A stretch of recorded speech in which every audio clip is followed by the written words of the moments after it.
Question one day exam में बार बार पूछे जाते हैं। तो आइए इस टाइप के क्वेश्चन को सॉल्व करने के लिए आपको किसी प्रकार की ट्रिक या फार्मूले को याद करने की जरूरत नहीं है। आइए मैं इसे आसान तरीका बताता हूँ सॉल्व करने का।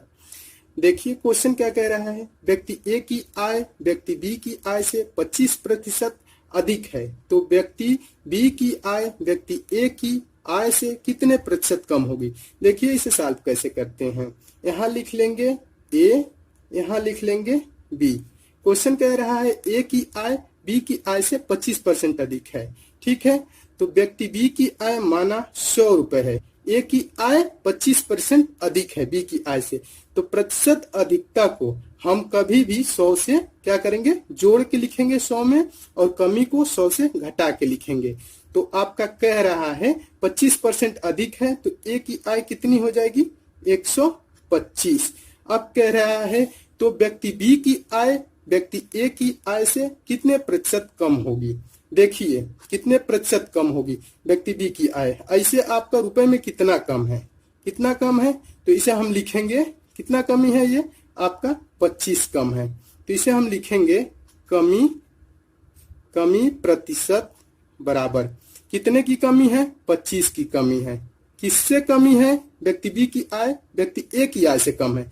कितना कम है, तो कितना कम है, 25 कम है। किससे कम है, ए की आय से। ए की आय कितना है, 125, यानी 25/125 प्रतिशत की बात कर रहा है, तो गुणे 100। अब इसे हम कटा लेंगे, 25 से कम 25, 25 25 125, और फिर इस 5 से कट जाएगा ये, 5 से कम 5, और 5 से ये 20 बार में। तो कमी प्रतिशत बराबर क्या आंसर आ जाएगा आपका, 20%, ठीक है। कमी प्रतिशत बराबर 20% आ जाएगा इसका आंसर। आइए देखते हैं दूसरा क्वेश्चन। व्यक्ति ए की आय व्यक्ति बी की आय से 20% कम है, तो व्यक्ति बी की आय व्यक्ति ए की आय से कितने प्रतिशत अधिक होगी। आइए देखते हैं इसे सॉल्व कैसे करते हैं। यहाँ लिख लेंगे व्यक्ति ए और यहाँ लिख लेंगे व्यक्ति बी। क्वेश्चन आपका कह रहा है व्यक्ति ए की आय बी की आय से 20% कम है, तो माना बी की आय 100 रुपए है, तो ए की आय 20% कम है, तो कितना हो जाएगा, कमी प्रतिशत को 100 से हम घटा के लिखेंगे, तो ये आपका हो जाएगा 80 रुपए, ठीक है। तो कह रहा है यहाँ पे तो व्यक्ति बी की आय व्यक्ति ए की आय से कितने प्रतिशत अधिक होगी। तो कितना अधिक है ये, इससे कितना अधिक है, 80 से 100 कितना अधिक है, यानी कि ये 20 अधिक है। तो इसे हम लिखेंगे अधिक, तो कितने प्रतिशत अधिक होगी कह रहा है ना, तो इसे लिखेंगे अधिक प्रतिशत बराबर, अधिक प्रतिशत बराबर, ठीक है।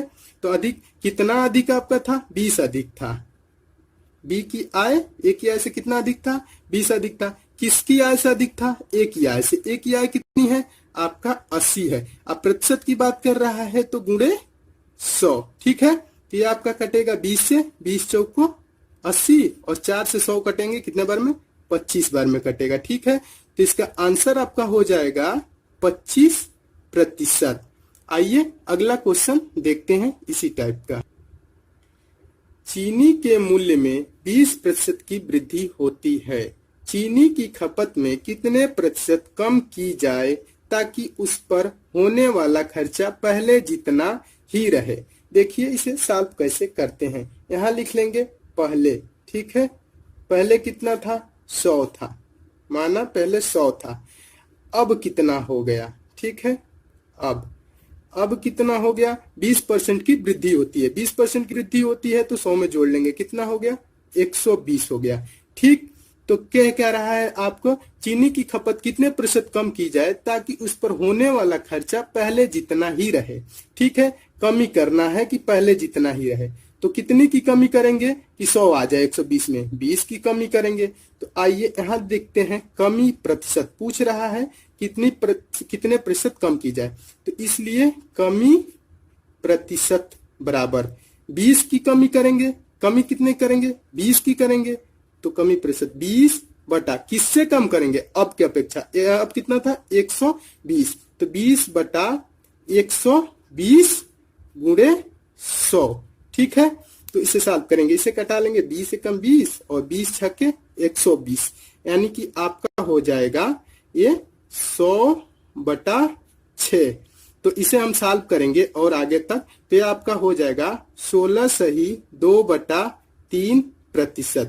ठीक है, आइए एक और क्वेश्चन देखते हैं इसी टाइप का। प्याज की कीमत में 50% की वृद्धि हुई है। प्याज पर व्यय उतना ही रखने के लिए उपभोग में कितने प्रतिशत की कमी करना होगा। आइए देखते हैं इसे सॉल्व कैसे करते हैं।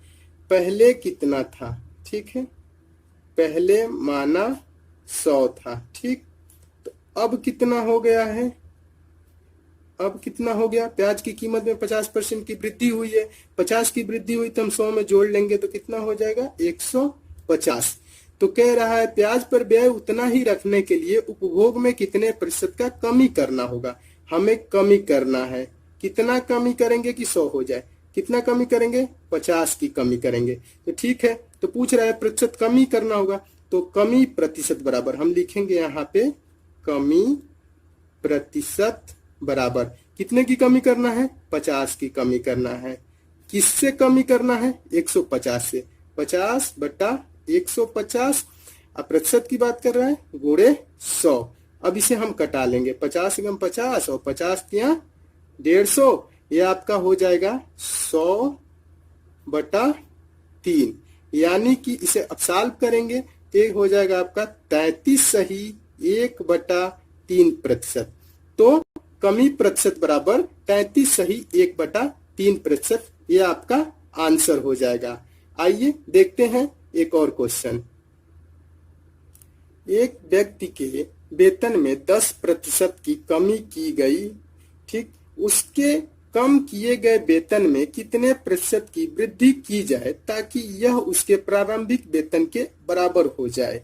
देखिए पहले उसका वेतन कितना था, पहले उसका वेतन मान लेते हैं 100 रुपए था, तो 10% की कमी की गई है, तो अब कितना हो जाएगा उसका वेतन, 10% की कमी की गई है तो 90 हो जाएगा। ठीक है, तो अब कह रहा है कम किए गए वेतन में कितने प्रतिशत की वृद्धि की जाए ताकि यह उसके प्रारंभिक वेतन के बराबर हो जाए। कितने की हम वृद्धि करेंगे कि पहले जितना हो जाए, 10 की वृद्धि करेंगे। ठीक है, इसे हम लिखेंगे वृद्धि प्रतिशत बराबर 10 की वृद्धि करेंगे और किससे वृद्धि करेंगे 90 से, 10/90 गुणे 100। ठीक है, तो इसे कटा लेंगे 10 से 10। ठीक, अब ये आपका हो जाएगा क्या, ये 100 ऊपर चला जाएगा 100/9 और इसे आगे थोड़ा सा सॉल्व करेंगे तो आपका हो जाएगा ये 11 सही 1/9%। तो 11 से 1/9% की वृद्धि करेंगे तो उसकी प्रारंभिक वेतन के बराबर हो जाएगा। ये आपका आंसर हो जाएगा। आइए एक और क्वेश्चन देखते हैं। किसी वस्तु के मूल्य में 25% की कटौती की गई है, इसके आरंभिक मूल्य पर लाने के लिए नए मूल्य में कितने प्रतिशत की वृद्धि करनी पड़ेगी। आइए देखते हैं इसे सॉल्व कैसे करते हैं। देखिए पहले माना इसका मूल्य 100 था, ठीक है, अब कितना हो गया, अब कितना हो जाएगा, वस्तु के मूल्य में 25% की कटौती की गई है। कटौती मतलब होगा आपका कमी कर दी जाएगी, 25% की कमी कर दी जाएगी तो कितना हो जाएगा ये 75। ठीक है, अब कह रहा है इसे इसके आरंभिक मूल्य पर लाने के लिए नए मूल्य में कितने प्रतिशत की वृद्धि करनी पड़ेगी। नए मूल्य में कितने प्रतिशत की वृद्धि करनी पड़ेगी कि ये आ जाए 25 की। ठीक है, तो इसे हम लिखेंगे वृद्धि प्रतिशत बराबर, ठीक है, वृद्धि प्रतिशत बराबर कितने की वृद्धि करना पड़ेगा 25 की। किससे वृद्धि करना पड़ेगा 75 से, 25/75 गुणे 100। ठीक है, इसे कटाएंगे 25 × 25 और 25 × 75, ये आपका आ जाएगा कितना 100/3। तो ये आपका आंसर हो जाएगा कितना 33 सही 1/3%, ये आपका आंसर हो जाएगा। ठीक है, तो आपको अगर जो ये वीडियो पसंद आई होगी तो कृपया इसे लाइक कीजिए, शेयर कीजिए और चैनल आपने अभी तक सब्सक्राइब नहीं किया है तो चैनल सब्सक्राइब कर लीजिए ताकि आपको लेटेस्ट वीडियो मिलता रहे सबसे पहले। धन्यवाद।